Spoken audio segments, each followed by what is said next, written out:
Dope ass dude podcast. Transparent conversation. Real life stories. Hustling grind, transparent conversation. Real life stories. Hustling grind.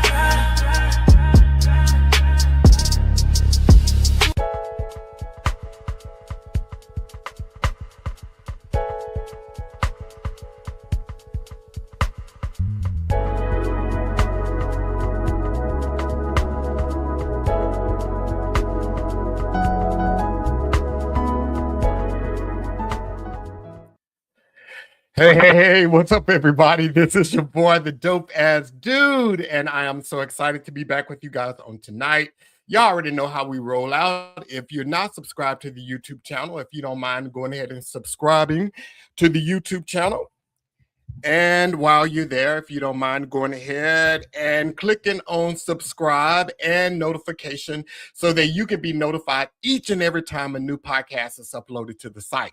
And then while you're there, go ahead and click on like so that this can be shared with others just like you. So let's go back over that again. If you're not subscribed to the YouTube channel, go ahead and hit that subscribe button. Hit notification so you can be notified each and every time a new podcast is uploaded to the site. And while you're there, click on like. And click on like whether you're on Facebook, TikTok, X, LinkedIn, or YouTube. Click on that like while you're there.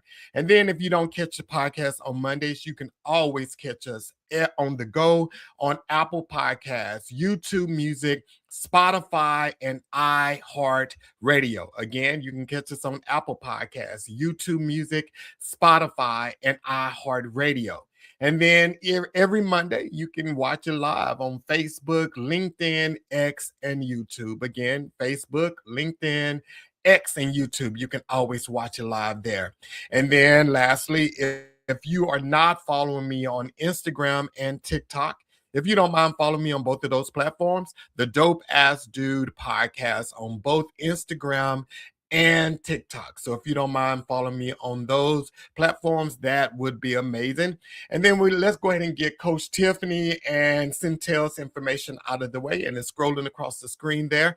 You can follow Coach Tiffany on Instagram at Miss Tiff 1222. So that's MS Tiff, TIFF 1222.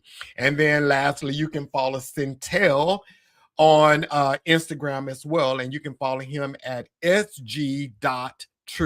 And that's SG, so Sam George, .truth, TRUTH. So you can follow both of them on Instagram. So as usual, I am happy to see each and every one of you out. Thank you for being here. I see we already got Pat in the chat. What's going on? Jackie Gordon in the chat. And then Melissa George.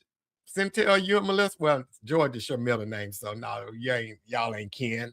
But who knows? And then we have I see we got let's see, Tyson. We got Tyson. What's going on, Tyson? So happy to have everybody in the comment section on tonight so far. So tonight's podcast is going to be pretty good. I think it's going to have both perspective, male and females. And we're going to talk about red flags and triggers. And before we get started, I'm going to ask each of you to go ahead, put in a comment, what is a red flag for you? Like, how do you identify red flags? And here recently, what is a red flag that you've seen that made you like, oh no, let me back up from this here. So I'll just tell you guys something about me. Normally when I am dating or whatever, one of the first questions I always ask is, when was your last relationship and how long was it? So I always ask that question because that's my number one red flag catcher. If you were in a long-term relationship and you just got out of it within like the last 3 months to a year, that's a red flag. I always run. So put in the comments one of your things that, like, what is a red flag for you that you pick up on? And we're going to talk about that. Oh, I see we got Yolanda Hargrove out there too. What's up, yo? And let's bring Tiffany out first. Coach Tiff, what's going on? Hey, how are you? I'm amazing. It's been a while since you've been on. I know, I I know. but I've happy been to in have the you back. comments though. I've been in I, their comments. yeah, I know. I see you out there, and I am so appreciative of you. Tuning in on Mondays and everything. So, what's been going on with you since you've been on the podcast last? Let's working, traveling, and coaching. Actually, that's pretty much it. So yeah, now winding down the end of the year and gearing up, setting those goals and resolutions for 2026. Wow. So, what is one tip you can give people? Because people always want to start the new year off on a bang. How can we end 2025 on a bang? We have 16 days left. What tips do you have for people to end the year right so that they can start the year off right? So one of the tips that everybody wants to do, right, is they set these goals back in January and now they're at the crunch time with, how many days left do we have? And they're trying to rush it. I actually say stop. Just stop. Don't even rush it, right? Rest the rest of the year, enjoy your holidays, start planning, start thinking about what you want for your goals for 2026. So when 2026 comes around, you're ready to go. Don't wait until you're already in 2026 to set those goals. Start thinking about them now. So whatever you didn't finish in 2025, that's okay, right? Give yourself some grace, enjoy it. Don't stress yourself. The holidays is enough stress. Don't add, I didn't do this. So that's the goal I tell people. Just finish out the year. Just finish. Yeah. So when people are making their goals for the new year, like, because I know some people probably have a whole list of goals they want to do. They want to lose weight, they want to travel more, they want to do. Is there like a limit to goals that we should try to make, or like how do we pick what goals we can make, or is there a secret to that? There's really no secret. The only secret is discipline, right? Do you have the discipline to do it? If you don't have the discipline, you can't go from I don't work out at all this year to start at the new year, January, going, I'm going to start working out 5 days a week. It doesn't work like that, right? You have to gradually give yourself 2 to 3 days, and then work your way up through the end of the year. As far as how many goes, I say break it down. Break it down into 3 to 6 month goals, add 6 to 12 month goal. Give yourself space it out. Even if you wanted to do a goal a quarter, don't try to list this list of 10 things. It's just not doable. It's not. And then you'll end up in December with a list that you didn't finish. And then the frustration starts. So make sure your goals are attainable. That's the whole thing. And be realistic. I use the method, the SMART goals. So, make sure it's specific, make sure it's measurable, make sure it's attainable, make sure it's the hour. Oh my God. We'll come back to the hour and then the time, right? And so use the SMART goals and work your way up that way. But don't do 10 goals. It's just not attainable. Right. Break them down. And then for those of y'all who make the goals that you're going to start doing the gym in January, don't make that goal this year. Y'all slow us down in the gym. Y'all tear up the equipment by March, and then y'all gone. By March, you're going back to your old self. So, no, don't even make that goal this year. No, I'm just playing. March, they're normally gone by Valentine's Day. What are you talking about? Oh, my God. Oh, my God. Okay, so, Tiff, you hold that thought. And we're going to bring, and let's say, so we got to come in here. Woo. Give myself grace, rest, and just finish 2025. Yeah, I think that, because, people are so adamant about starting the year off right that we don't end the year right many times.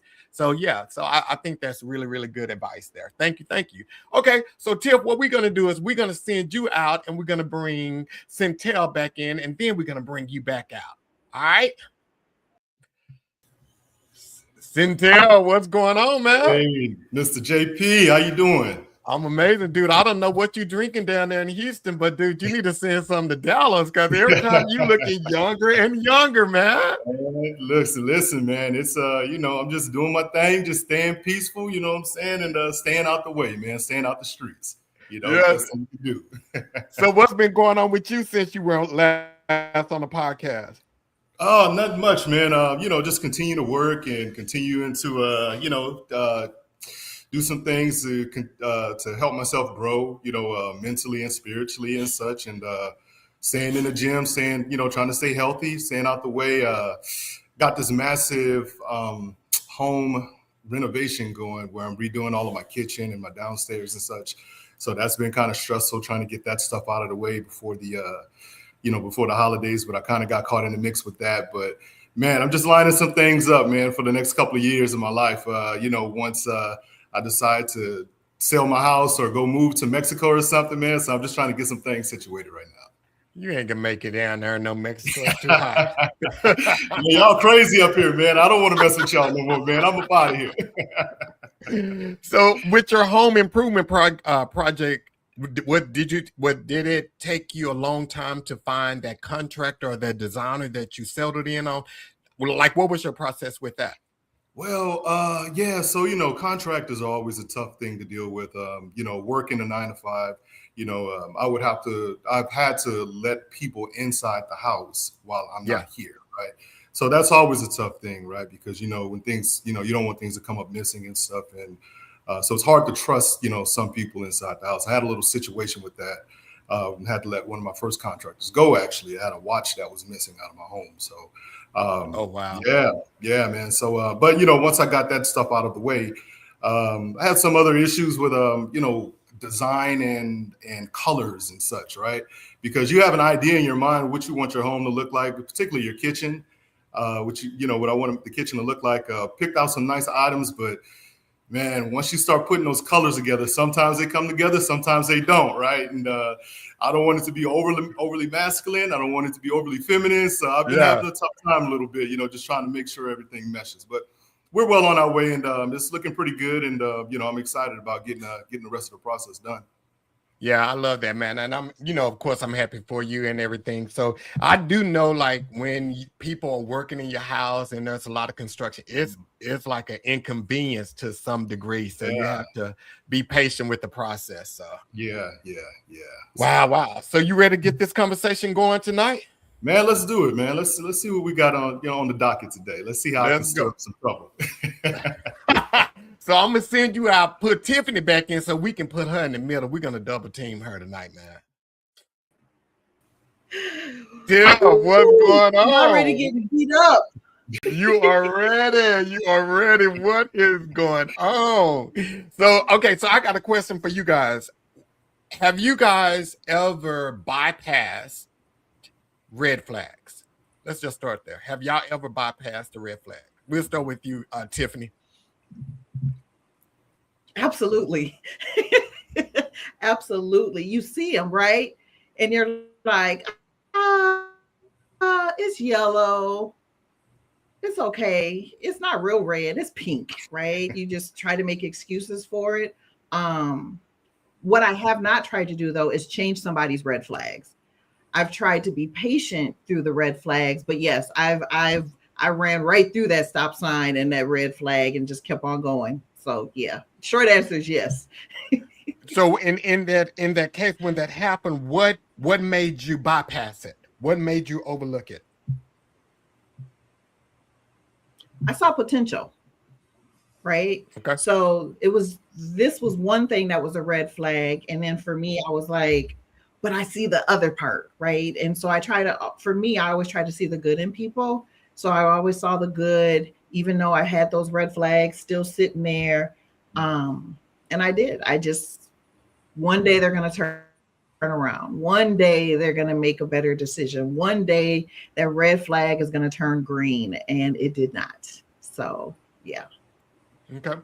I'm going to let we go. So Sentell, what about you? Have you ever bypassed any red flags? Yeah, I have.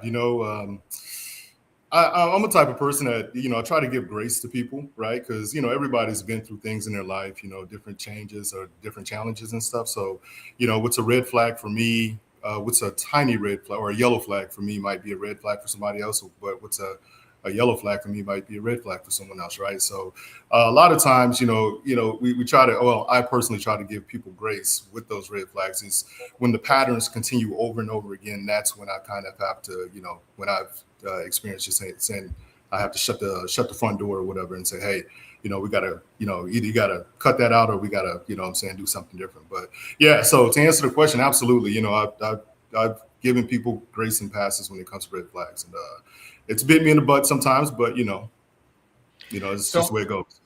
at this phase of your life, would you give grace? Would either of you give grace at this phase of your life? And was that okay? Well, let me just was that when you guys were younger when you extended the grace, or is it where you are today at this phase of your life that you're still extending grace? There's a big difference. So, Sentell, we'll go with you. Man, I'm finding that you really have to, at this big age that I am now, I find that I have to give more grace to people, right? Because people have just been damaged. The longer you've lived, the more things that you've been through. So you can't expect perfection out of anybody. A lot of times I hear people say, I don't have time for games, or I just, I don't have time for this or time for that. But the reality is none of us are perfect, So I mean, grace is something that God gives us that I try to extend to others as long as it's within within something that's reasonable. But yeah, absolutely. Okay. What about you, Tiffany? I'll give grace, but there's levels to red flags. So, a red flag, because red flags is a pattern, right? Is it something that they're continuously doing over and over and over? They're leaving the toilet seat up. That could be a red flag for me, right? Because I live by myself, so I'm used to that. Will I give grace on the toilet seat being lifted up? Yes. Am I going to give a red flag for poor behavior, bad decisions? No, not at this big age. No grace. No. And that doesn't mean that the person is bad either, right? That doesn't mean the person's bad. It just means it's not for me at this moment. So you give no grace? No, not anymore. I used to give a lot of grace. And it's never worked out for me it's never worked for me, because what I saw has always continued. Okay. So let me ask you this here question. So is that wisdom, or are those wounds that prevents you from giving grace? So is it wisdom that you learned from it, or is it that you're still holding on to some things and it prevents you from extending grace? No, I think it's, at this point, it's wisdom. It's wisdom. There's no wounds there as far as someone's poor behavior, right? In my 20s, 30s, 40s, yes. I went through extensive therapy and worked through those wounds and figured out what was it in me that wanted to overlook those red flags, right? And so for me, it never worked. I see it, I acknowledge it. I can still be cool with you. I can still be your friend. But as far as when it comes to relationship, male, female, no. Right. So yeah, it's not that I don't want to give grace. It's just, I don't have the capacity, the bandwidth to give grace when it comes to the relationship part. Right. And the reason I ask that is because it's so that whole wisdom and wounds thing is so important when you start dating people, because clarity can let you know if it's wisdom or whether or not it's wounds. And most times people go into new situations wounded, and they make concessions when they see red flags. They will, and not saying Sentell is doing this here, but they will extend grace, or they will overlook. They don't extend grace. No, they don't extend grace. They just overlook the red flag and move forward with it. And I think that when you go into a situation, you have to be clear. You have to be clarity, and you have to be healed in some sort, because if you're not, you will go in wounded, and this person is no good to you or for you at all. So Sentell, so you said you extend grace. So how much grace do you extend though? Like, Well, it's levels to it, right?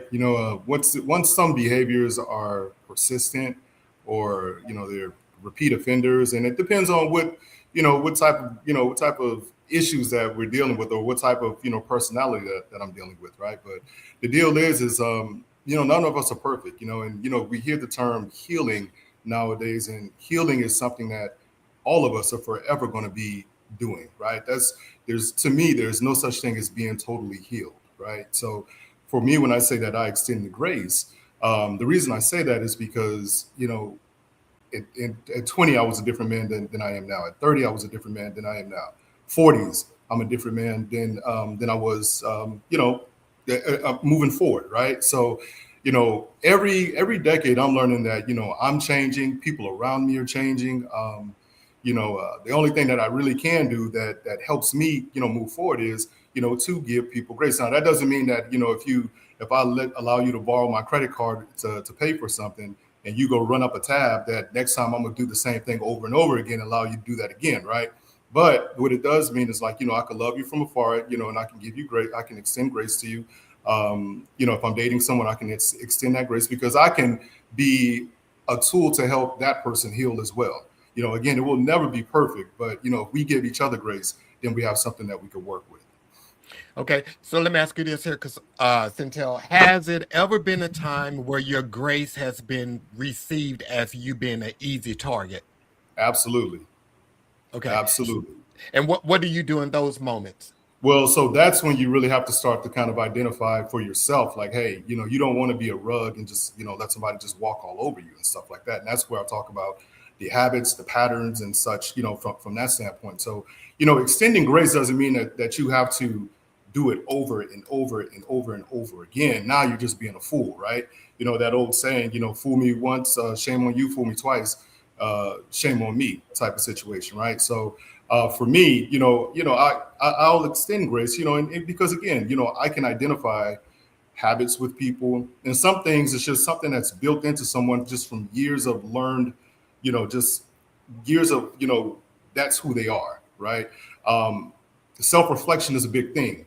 If you can self-reflect, whenever we do identify something that is a bad habit of yours, and we could talk about it, hey, now we got something we could work with. And that's when I say, I'll extend grace, as long as you're listening, and you can have some type of self-reflection about yourself. I can keep on, extending that grace to you. Okay. So do you have any red flags? Have you been told you have red flags? Me, myself? Man, Yeah. I'm perfect, bro. Nah, bro, come on, Okay. man. I ain't got no red flags. That's a red man. flag right there. That's a red flag. No, absolutely. Absolutely, I have red flags. And those are the things, like going through therapy and such, you learn from, you start to reflect within yourself, right? I've not been told that I've directly had red flags, people try to be nice to you or whatever, but I've identified some habits in myself, some red flags that I actively try to work on. And therapy kind of helped me with that, to help identify those things. Okay. So, okay. So, Tiff, you have any red flags?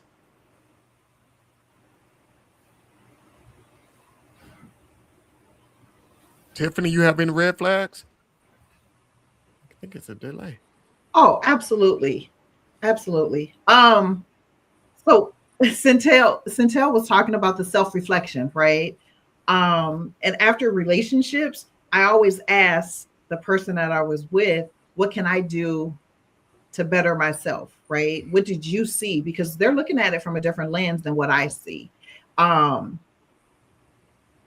they've never wanted to tell me, right?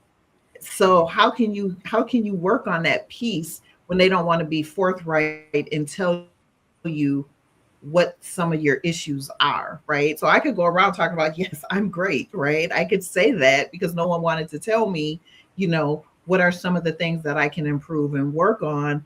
I know for me, a red flag, if I was in the dating scene, would be my patience level, right? I live by myself. I've lived by myself for a very long time. So letting someone come into my space, I think will be easy, but giving them the freedom to move the way that they want to would not be. And that could be a red flag in a relationship. So Oh, so you running a prison. it's not. It is not a no. So just think, right? You live by yourself. You're by yourself. You do things the way you do things, right? Because it works for just you. But bringing somebody in, and I make my bed every day, right? So if that person doesn't make the bed, I'll be like, oh, right? And they might tell me, let it go. It's not that big of a deal, right? To them, it's not that big of a deal. To me, it doesn't take that much. It's 2 minutes. Just make the bed, right? Is there a compromise in there? Absolutely. I don't need the bed to be perfect, right? But just straighten it up, tidy it up, right? But yeah, they're what I may consider a red flag, someone else might not, right? And so those are the things that need to be communicated, right? But yeah. Right. So let me ask you this here, Coach Tiff, because you said something that, I mean, I cringed a little bit when you said it, to be honest. When you said that you asked them, what is it that you could do better, or what are you doing wrong? You know, I think a lot of times when you have, and this is just me, so you have to be super careful when you ask someone that, and make sure you are mentally good to receive that answer, because your answer is for them, what you can do better for them. It doesn't mean that something is wrong with you. It just means they may need something special. And I think a lot of times when people ask someone else, what can I, what's wrong with me, or what do I need to do better? If they're not smart enough, they will think that they were not smart enough. If they're not careful, they can perceive it as something is wrong with me. So did you find that to be beneficial? I mean, or how did it make you feel when they didn't tell you what it is you can do better? Maybe they didn't tell you because, I don't know, what do you think?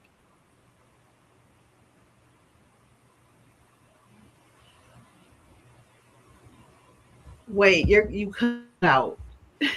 What did you say? Okay. You cut out the last part.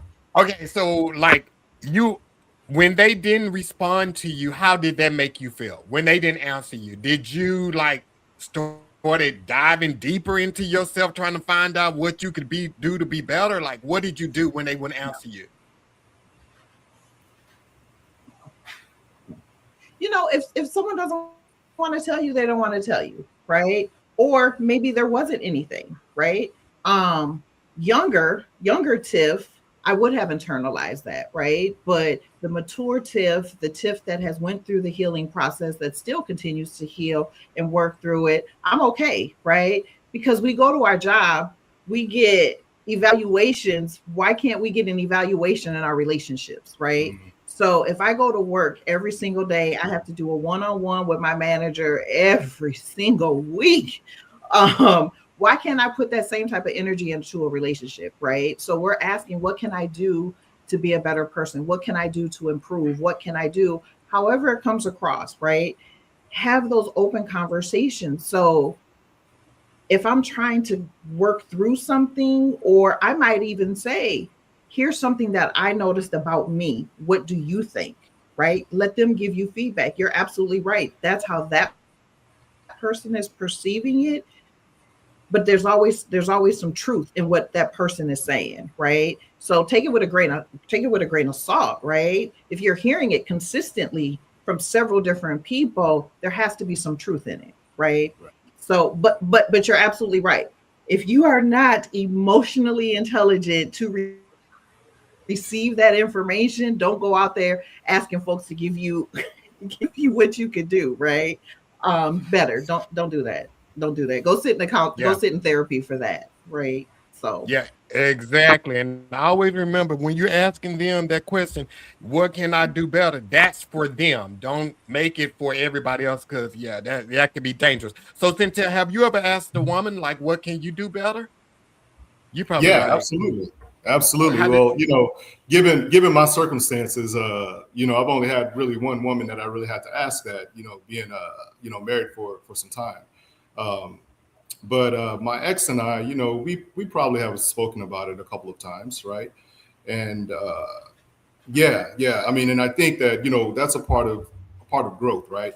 Being able to take the information and do something with it, and not take it as an attack, right? Because a lot of times people don't want to give us those type of answers or give us that critical feedback, because they do know your personality, and they may think to themselves like, well, if I say this, and they may think that's an attack, or they may they just may pull back from giving you the information that you need to grow, right? So but yeah, for myself, absolutely, both ways. I've asked people in the past, and people have asked me, and having open line of communication, be able to just to get that information, to me, is key. Yes. So with you being perfect, you were able to accept what they viewed as your imperfections. Yeah, listen, you sit back and you self-reflect, and you just think about some of the things that you've done in the past, right? And you're like, dang, I could have been much better with that. And one thing that I really took to heart is, my therapist told me one time, ask that question to people who love you the most. So if you have kids or something like that, right? Because they don't have any reason to cut you, right? They're not trying to get back at you. They're not trying to do any of those things. Ask it to those type of people first, and kind of work your way up from there before you start reaching out. Because some of the answers that you get, they're going to hurt, right? And they're supposed to, because that's how you grow, right? You got to hear those things. Yeah. I love that. I love that. So we got a question here. Actually, we got two questions. First one is, can someone like or want to be with you for convenience and not for true love? What do you guys think about that?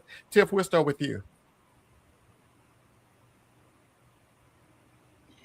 Can someone like or want to be with you for convenience and not for true love? Absolutely. Absolutely. Yes. So people have all different reasons on why they want to be with you, right? Whatever that reason is, because everybody's not going to be forthright and honest about why they want to be with you. There's something they can get from you. They're going to be with you for that reason. I call it STD, right? Something to do, right? You're just a placeholder in that moment.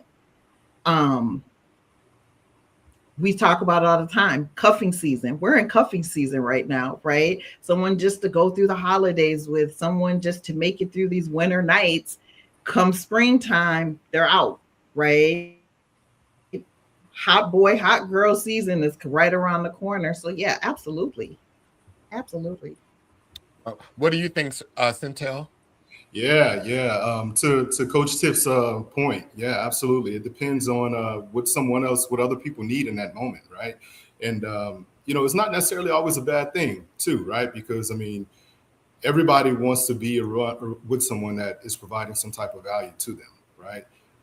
It could be convenience, it could be financial, it could be you just like that, their energy, the laughs in that person or whatever. But I can absolutely see people being together because of convenience and not just necessarily true love. So how do you guys think that someone can identify if someone is there for convenience or true love? Sentell, I we'll would go with say, you. Coach Tiff, I'll go first on this one. I would say what I've seen is, what a telltale thing I would say is, if someone is with you for convenience, their communication is probably going to be slow. They're probably going to respond to you at their convenience, right? At their leisure, right? If somebody's with you for true love, then as soon as you hit them up, whether it's phone, text, or whatever, they're probably going to pick up that phone, right? They're going to want to communicate with you at all times, right? No matter what they have going on. So that's one of the biggest things I would say. So if it's true love, what I interpret, if it's true love, you're a priority. If it's convenience, you're an option.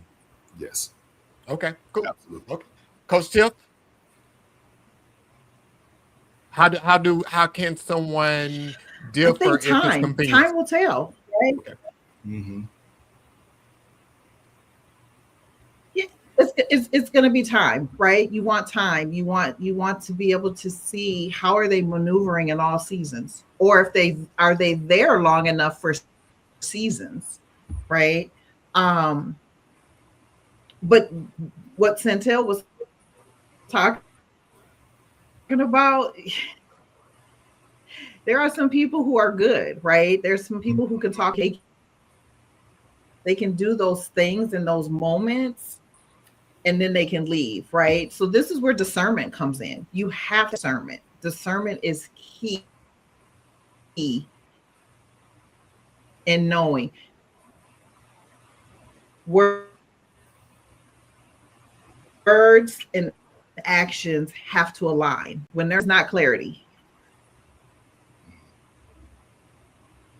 Okay, so let me ask you guys, we got another question here. So this one is going to probably set us off a little bit.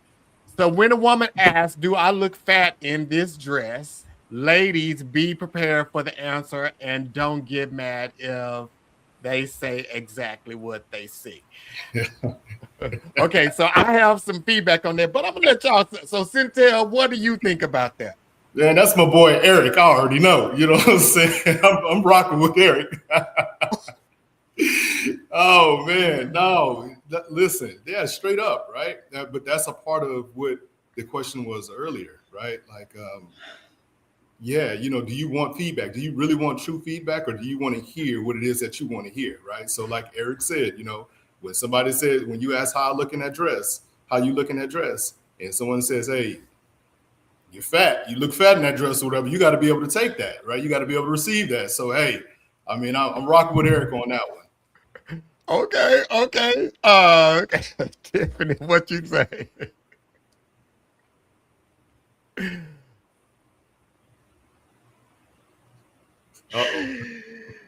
Oh, is it my turn? Yes, it's There's your a delay turn. here. There's a delay. Yeah, we kind of picked up on that. Yeah. So yeah. Well, there's actually nothing wrong with, right? If they're telling you you look fat in a dress, here's my issue though. What's your tone and delivery? If this is somebody that you love, you don't have to say you look fat in that dress, right? Nah, How do you say it? babe. But how do you say it? How you're saying it. It's the tone and delivery, right? Even if you were to say you're fat, right? You can't just be like, oh, you're fat. You know, there's another dress that fits better. There's tone and delivery, right? Yeah, I'll leave it at that. And you know the funny thing, I see it from both angles. I understand the honesty from the guy giving it to the woman. Hey, you know, he's giving it to her direct, but then I can understand as well her interpreting what he says to her. You know, like there are certain things, certain ways that you can say it. And it goes back to what Sentell says. When someone loves you, they're going to protect you, even if they are telling you the truth. So they know you and they know what's going to wound you or bruise you. So they're not going to say it to that point that is going to ruin your night. They're not going to, I just don't believe, for me, that wouldn't be considered you're loving me or you're protecting me or you're keeping me safe if you just come out and say, damn, you look fat in that dress. Don't wear it. You ain't protecting my feelings at that point. So but I do get what he's saying because she asked him what his thoughts were. But again, I don't know. So so Sentell, you said you're rocking with Eric. Well, so to your point, right? You know, absolutely. You know, you're going to protect the person's feelings, or people who you love. You protect their feelings. What I'm finding nowadays is there's a goalpost that constantly moves. Right? Someone wants you to tell the truth, or they want your authentic opinion, or they want you to be your authentic self. But when you give them that, then all of a sudden that becomes a problem. So it's kind of like a two-way street. So that's why, jokingly saying, that, I'm rocking with my man, Eric. But I understand where he's coming from, right? Because that's what happens all the time, right? It's a movie. Like, okay, if you don't say anything, then all of a sudden you're not communicating with me, or you're not being honest with me.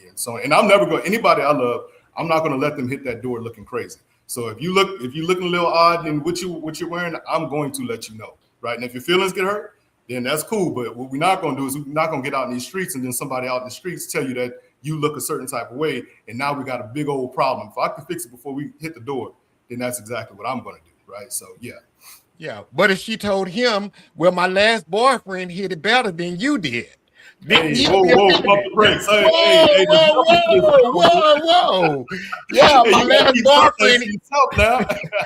No, it's the same thing. That's just brute honesty. Hey, well, maybe it wasn't that great because he let you go. Look, John, better get thick skin, boo. Get thick skin, boo, right? Hey, I don't want to talk about this no more.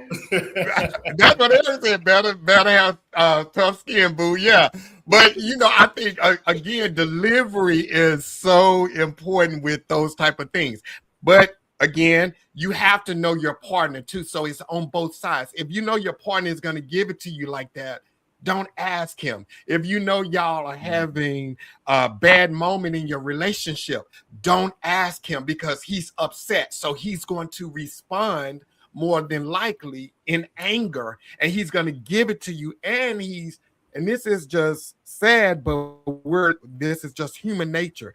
We always want to jab that other person. We want to jab him. So if you're asking him that type of question and he's pissed, he's going to jab you just because he's pissed. So we got to know our people. We just got to know our people.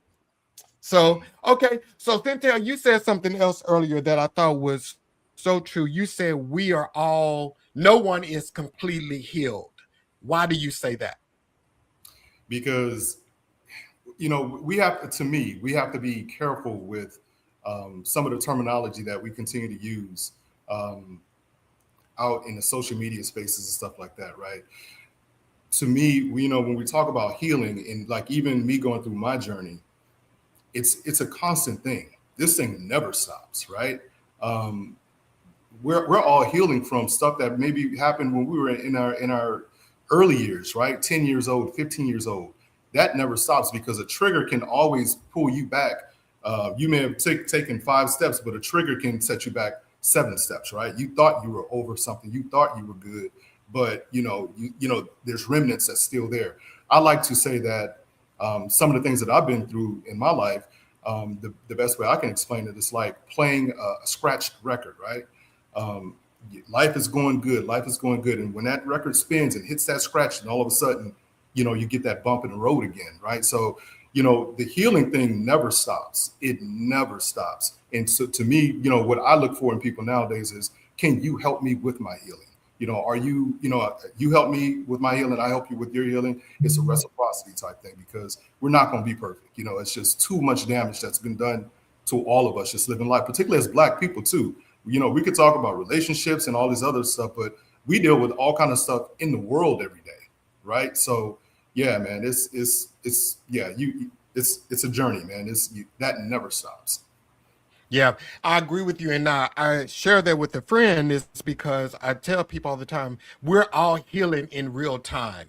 And we can go into a situation and we can think like, I've dealt with all the stuff from my past relationship. And just like you said, you get into this new relationship and they do something that triggers you and it brings up all of these emotions that you didn't even know were there because you were focusing on so many other areas of your life trying to heal from this relationship.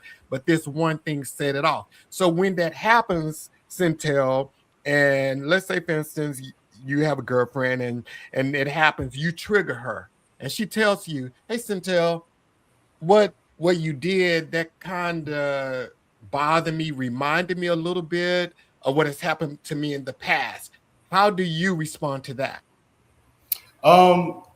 Listen, to me, that's one of the main things I ask for.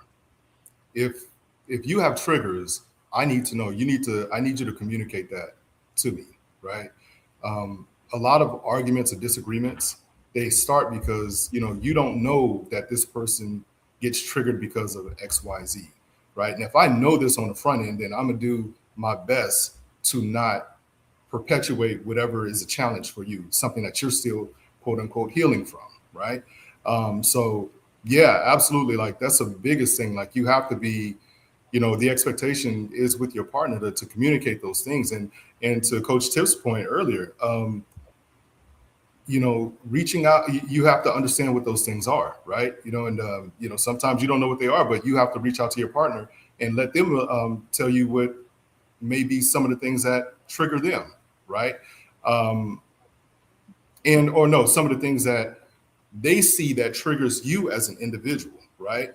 Because I want to know those things, right? So all of the, it's a constant thing, right? You have to communicate, when there's some type of information like that you do know that exists, for you. Okay.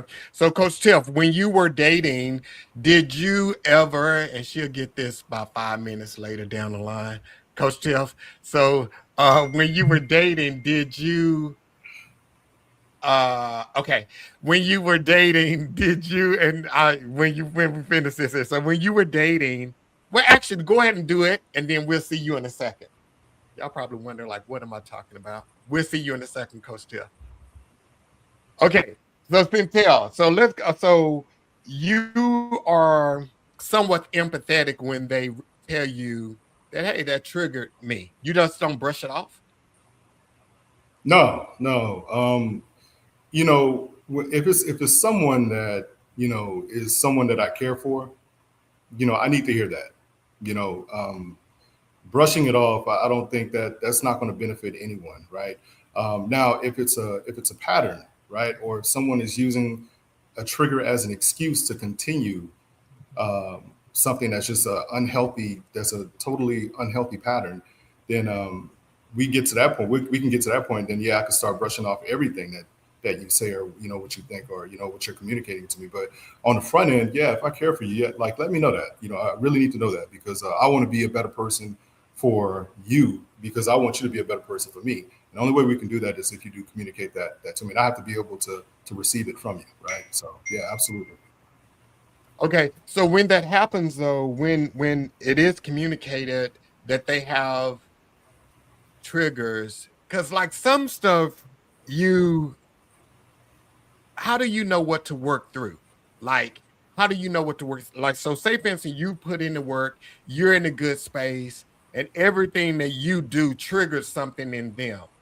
Like, how do you know when? Do you let that go, or do you continue to work through it with them?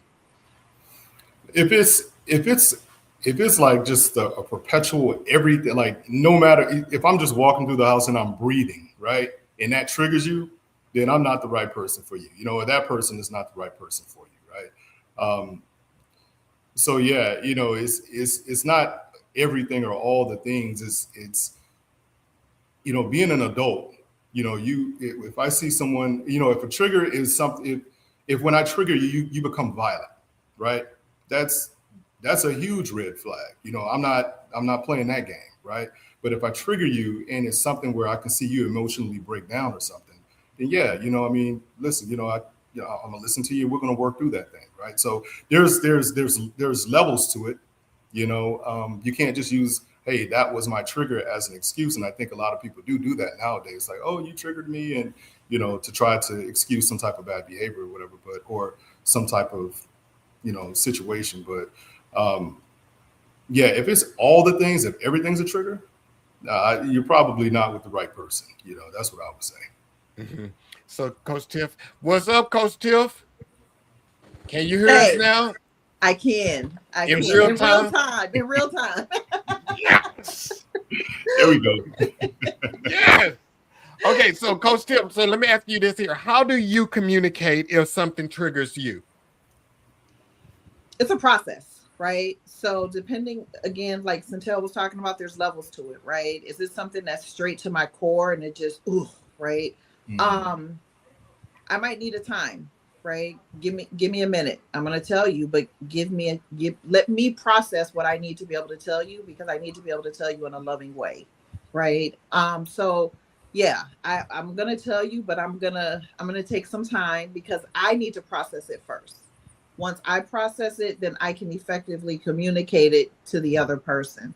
If I'm just coming at you, you triggered me and you did this, no one's hearing absolutely anything. They're going to take it as a personal attack. And now you're going to be arguing about something that wasn't even the main cause of the original issue. So yeah, you have to For me, I have to take that time, right?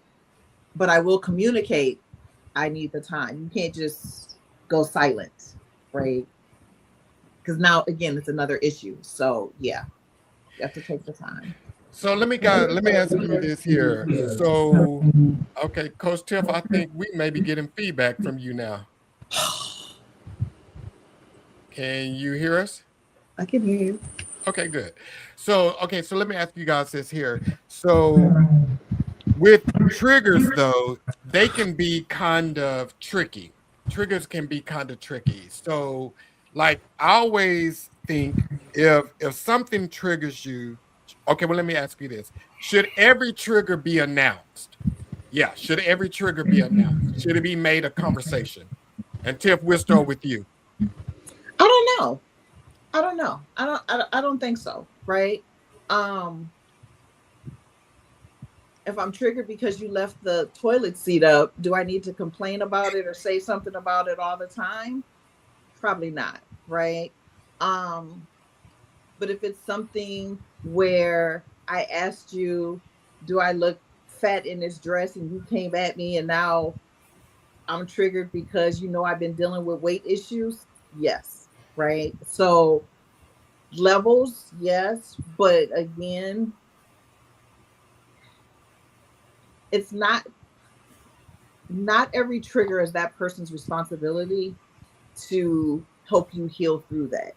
That's something that you have to do internally, right? My opinion, you have to do that internally, or you need to go see a therapist. Not everybody is capable. Not everybody knows how to heal you through, how to love you through, how to be patient through, how to give you grace through. So yeah, you have to be very tricky with it, because all it does is going to re-trigger, and now you got a line of triggers, and now you're walking around as a bomb. Yeah. So, Sentell, we had a question here, and let me go back. Where was it at? It was from Yolanda, actually. And she put this question up when you were speaking earlier. She says, how do the two of you work through it together? So how would you suggest someone work through triggers together? Well, Coach Tiff mentioned effective communication, right? And going back to it, that would have been one of my biggest red flags is, not being able to, or lacking effective communication, right? So if you're going to work through something like, triggers or whatever, to me, you do have to talk about it, because if you don't talk about it, then, it's just going to keep happening. The reactions are going to keep happening over and over and over again, right? So if you can communicate effectively, you can sit down and talk to your partner, and just open up and just kind of hear them out. A lot of times we listen to respond and not listen to understand, right? So that's the biggest thing. You just have to be able to communicate what it is that triggers you effectively, and the partner has to have a listening ear, right? Right. And the reason I ask, do you communicate every trigger that you have, is because I am a firm believer that sometimes when things happen, before you open your mouth, get to the core of it. And you have to ask yourself, why am I feeling this way? Like, where is this coming from? Because it may not be a trigger that this person is doing something wrong, or they're doing something abusive or anything like that. It could just be you had a bad experience with something, and before you put it off on this person, or before you mention it and bring it up and it tarnishes your relationship, I think you should get to the core of it and just ask yourself, why am I really feeling this way? Is it something that they've done, truly done? Or is it that, again, this is something that I thought I dealt with, but I haven't dealt with, and now it's surfacing? Because sometimes if you are dealing with someone who think that they are in a good space, they think they're healed, and then everything is triggering you, then they be like, I'm too old for this. I don't want this in my life and in my space. And you could lose someone good because everything is triggering you. And you're not getting to the core of that trigger. Coach Tiff, what do you think about that? I think you spot on. Dealing with your triggers is an individual job, right? It's not somebody else's responsibility. Now, can they be there to assist you and help you, and not even help you, be a support system, right? Can they help you through and just be that shoulder to lean on, bounce ideas off of? But absolutely, you have to, it's an individual job that you have to work on. You have to find out what is it about that thing that they said, that they did. What feelings do I have? What is it attached to? Because your triggers are normally something that happened to you in the past, right? So what was it? Are you still holding on to it? You know, if you come from a, you know, a broken family, and you're, I'm going to speak from a female standpoint, and your daddy said he was coming to get you on that Saturday, he never showed up, and you sat in that window, and you sat in that window every Saturday as a child waiting. Now you're dating, and a guy says he's going to come get you, and you're waiting because he didn't show up. Are you going to be triggered? Some people will, because they haven't dealt with that yet, right? So you have to figure out, what is that thing? Why am I so bothered by it? What emotion is it bringing? What kind of physical reaction am I having to this? That person can't do that for you. You have to be able to do that. Yeah. So how do you, when you say you have to be able to do that, I do agree with you on that. The person do have to take ownership of their triggers, and they do have to work through it themselves. But what do the other person do in the meantime while they're working through it? Especially if they've already vocalized that this is a trigger, what do the other person do? Decision. That person has to make the decision. Do they want to stay while they work through that? They have to make that decision. If you know you don't have the capacity while that person is working through that trigger, because now you're going to be triggered by their triggers. And now you're just in this continuous loop of triggers. Now you're walking on eggshells, because you don't know if something that I say is going to trigger that person. You don't know if I do this, right? There's smells trigger people, right? Touching someone can, on the shoulder, right, can trigger them. So you and that person, you as the person, have to decide, do I want to stay in this while that person is working through these triggers? Most of the time, people are not equipped to do it. People don't have that capacity, because it's going to be draining on you now. And somebody had put in the chat earlier, hurt people. And that trigger, and you're always accusing, and you're always, I'm triggered. That person doesn't know what to do. Now you're compromising this whole relationship, afraid to speak, afraid to touch, afraid to do anything, because you don't know if you're going to be triggered or not. It's a tough decision, but you're going to have to do it. Yeah. So, Sentell, have you ever dated someone that was fragile? Hey, yeah, absolutely. I think nowadays most people are. Yeah. That's all you got?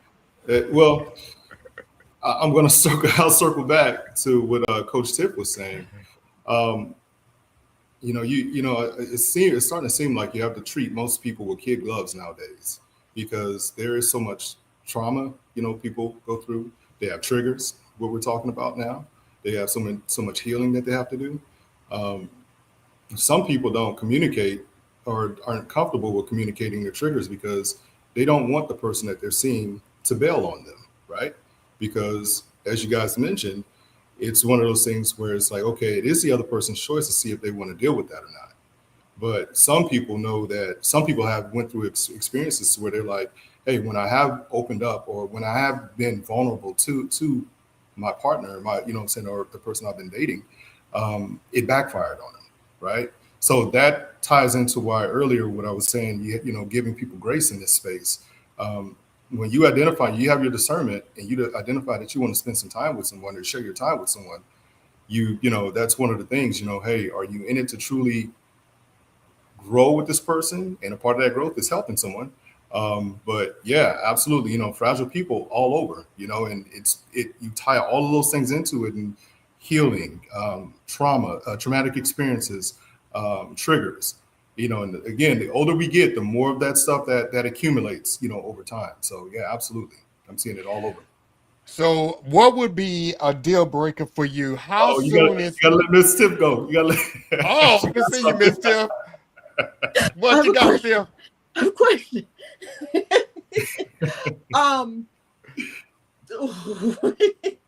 So one of the things that happens is you have a whole bunch of people that are in relationships, right?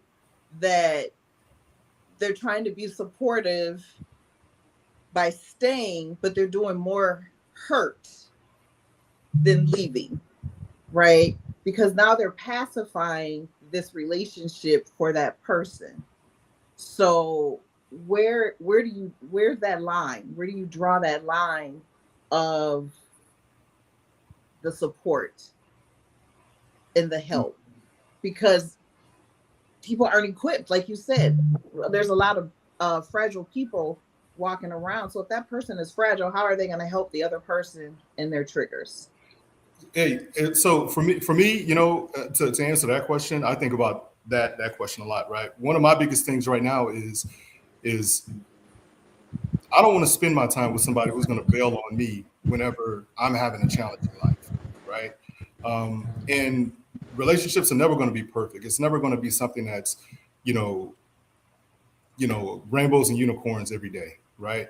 So my biggest thing nowadays is like, listen, either you're riding with me or you're not riding with me. Don't ride with me when everything's good and everything's going great. I need you to ride with me when I'm going through a bout of depression or something is affecting me. And its triggers are going, triggers are going to be things that, that can challenge relationships. But my biggest thing nowadays is like, are you equipped to be a ride or die? Are we doing this thing together? Or as soon as you have a challenge, do you want me to bail on you? I mean, tie that in, like what my mother is going through a bout of, she's losing her memory. And I know this is not the same thing, but with my father and my mother, they're about to celebrate their 50th anniversary next month or next week. The challenges that they had together, had my mother or my father had bailed, then they wouldn't be touching this golden anniversary right now. So that's why I say, like, discernment is key, right? You have to have discernment, in choosing who you want to deal with or not allowing trigger or red flags to perpetuate. But are you gonna, if you're gonna be in a relationship, what type of relationship you want? Just a situationship for a little while, or are you trying to be with somebody for the long haul? If you're trying to be with somebody for the long haul, then you got to ride or die with that.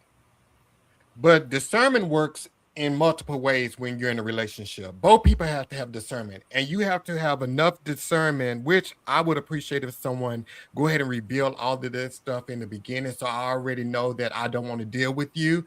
But you have to make sure that that person is riding and dying with you when you're sharing triggers, because I think the older we get is the less that we're wanting to take on, because we realize we have less days ahead of us than we do behind us. So every moment we have, we want it to be good or headed in a good direction. So no one's trying to take on the basket case when you get later in life. No one's trying to do that. And if everything is a trigger to you and we're walking on eggshells because I don't know what to say to you because it may set you off.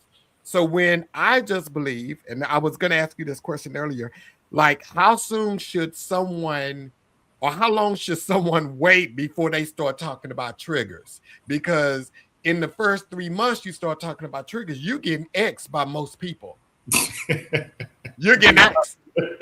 You out of here. So this was a situationship, and I'm about to X you on out because most people are not going to deal with someone coming to the table with drama, constantly breaking down. Everything is a problem. Most people, and Sentell, you don't have that much grace, because I already know you ain't got that much grace.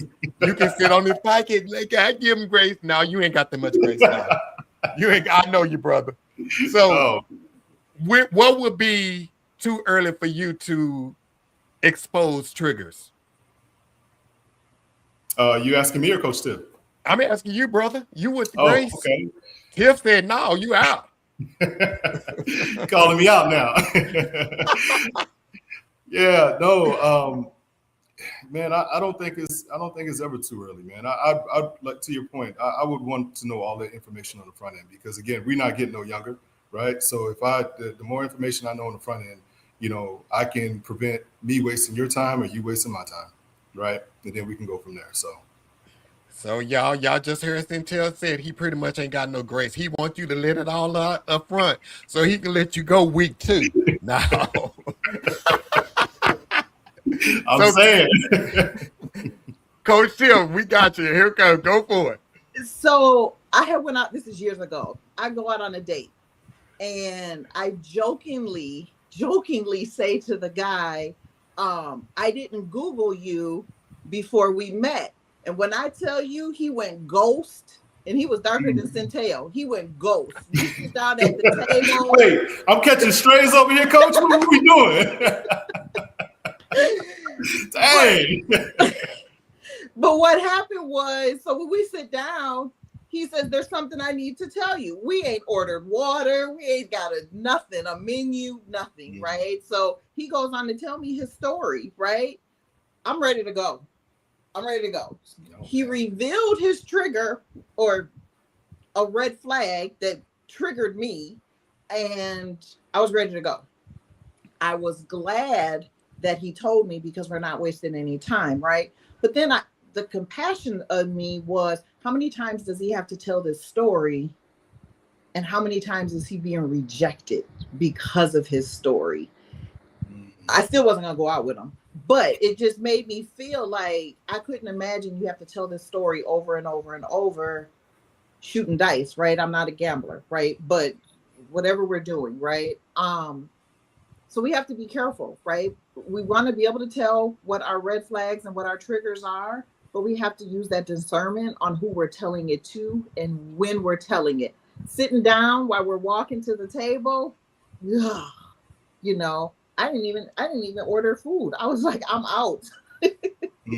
So we do have to be careful. You have to be careful because everybody doesn't need to know what your red flags and triggers are, right? If you're telling it on every first date, every second date, now you done, everybody knows about you, right? And there's some things that just need to be kept sacred in some instances. So yeah, be careful. Okay. So guys, we're at the end here, but what advice do you guys have for people that are out here and they are actually experiencing red flags in real time? So Coach Tiff, what advice do you have? Trust the red flags, right? Trust the red flags. That doesn't mean that you immediately give them the X, right? Use your discernment. Is this something that you can deal with? Because as Sentell said, nobody's perfect, right? And so that person has red flags. We have red flags. So we want somebody to be able to accept us and our red flags. So be able to accept them. But if you know that's something that you can't deal with, cut it. Just cut it. Don't waste time, right? A lot of people know, right? You know, within first 3 dates on whether or not you want to continue this relationship. Cut it if you know that red flag, because you're not going to change it. It's not your responsibility to change it. So don't waste time, but be honest. Yeah. And I'll say this here before Sentell says his. So if Coach Tiff says, you know, if you've gone on 3 dates and you want to continue this relationship, if you're in a relationship after 3 dates, you're a red flag. So yes, it won't be a 4th date. You won't be a 4th date. Love bombing is a red flag. We still getting to know each other after 3 dates. If we in a relationship after 3 dates, you are a red flag. You're out of here. John, not a relationship, but do I want to continue seeing you, getting to know you? Okay. Yeah, I'm not in a relationship after 3 dates. Okay. So Sentell, what you got? The only thing I would say is, first of all, start real light, right? You know, ask the people around you, the people you care about the most, or who care about you the most. Like, hey, what are some red flags that you see in me, right? I mean, you know, yourself, right? And just be very, very self-reflective because a lot of times what I do see is people talk about other people's red flags, but nobody wants to address their own, right? So start there first before you start to reach out, and assessing other people. Okay. So would that give you a true assessment of who you are, because they're not with you in a relationship? So that you're different in a relationship. But they see you though, right? Because when I say start with people who are closest to you, the people who've seen you in relationships, right?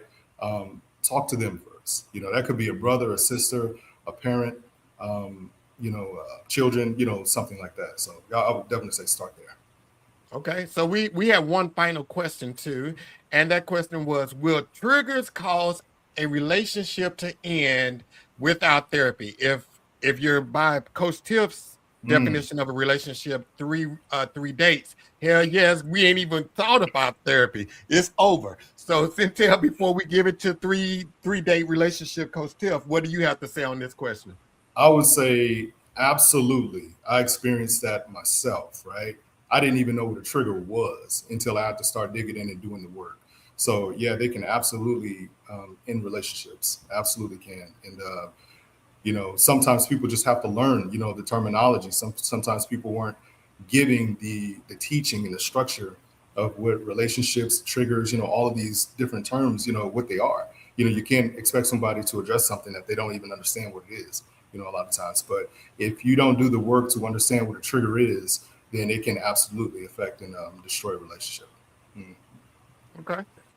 Coach Tiff? I agree. I think what happens is you start shadow boxing. One person is working on it and the other person isn't. And so you're just in the ring by yourself fighting for it, right? Fighting for a relationship to work. And that person's over there like, I'm good, right? So there definitely has to be some give and take within relationships, especially when it comes to triggers. So yes, I actually strongly suggest once you're in a relationship past 3 dates that you do some therapy together. Because as Sentell said earlier, healing, right? It never stops. Healing is part of growth. If you're healed, you're stuck. If you're healing, you're continuous to grow, and you need to be able to grow within relationships, and that includes therapy. So. I love it. So everybody, we have come to an end on tonight. This has been amazing. Sentell, thank you for sharing your insight. And Coach Tiff, thank you for sharing your insight. And guys, we will see you guys back on Monday. Monday is the final episode of the season. So we'll see you guys back on Monday, and it's going to be a good one. So thank you for tuning in tonight. And again, if you're on a 3-date relationship, as Coach Tiff described, you're in a red flag relationship. So guys, we'll see you on Monday. Peace.